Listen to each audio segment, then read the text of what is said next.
Hey folks, FJB3 here, the Wrestling Nut with more content for geeks. Let's get right into it. I'm going to give you my takeaways from Smackdown last night, give you the good shit and the bad shit. Let's start out with the opening John Cena, Randy Orton. This was bad shit, folks. First and foremost, Cena's heel turn is weird to me.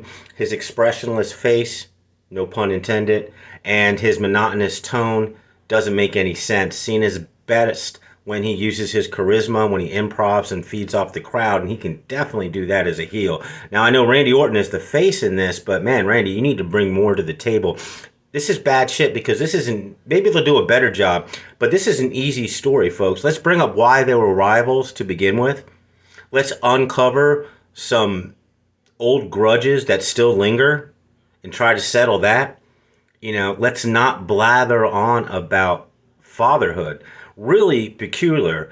So overall, that's bad shit. Moving on. All right, so I like this. Good shit. Tiffany Stratton versus Jade Cargill impromptu match. They gave us a fun little twirl. Looks like Jade Cargill and Naomi aren't finished. That's good. They're going to revisit the feud, Tiffany Stratton and Nia Jax. I have no problem with that, folks. That's good shit. This was good shit all around. They need to revisit that feud so Tiffany can look stronger in her title reign because she needs some work. Moving on. Zelina Vega wins the U.S. Championship. Great shit, folks. This was great shit. I have no problem with this. I am one of the biggest Chelsea Green fans out there. I like that she was the inaugural U.S. champion, and that will be in the books. But she doesn't need a belt, folks. Just give her any program, and she'll make it shine.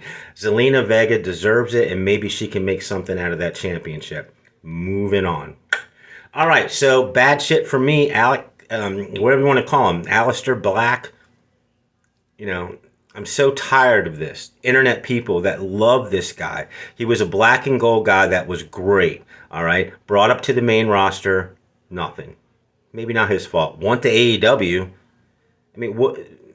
So everywhere he goes, there's a problem creatively.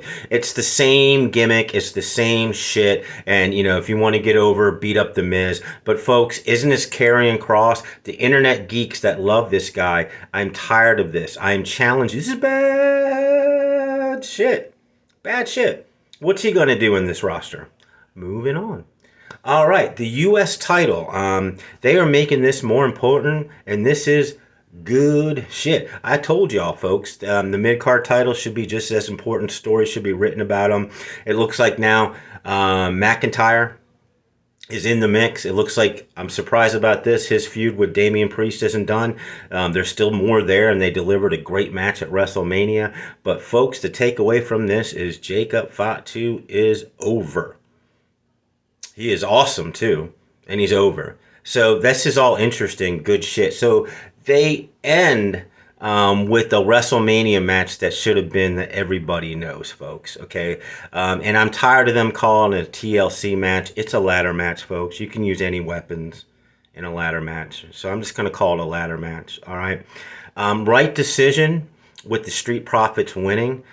This is good shit, and it's bad shit. Now, as far as the match concerned, I watched this whole thing, and it was a little bit crazy. It was a little bit more of a spot fest than anything that I've seen before. It's not an all-timer. It was, a very entertaining match. Again, the right decision, the Street Profits, but it did show. This is why it's bad shit. Good shit for the match, bad shit because it shows that WWE Creative just looks completely stupid. The SmackDown tag team division is red hot, but yet they put the Raw SmackDown champion on WrestleMania's card. So good shit, bad shit. There's my overall takeaways from SmackDown, folks. If you get anything from my content, please like, please subscribe. Leave me a comment. I will respond. I love your viewpoints. And I do this for the love of the game. And I'm going to keep on doing it because I enjoy it and I get it right a lot. So thanks for watching.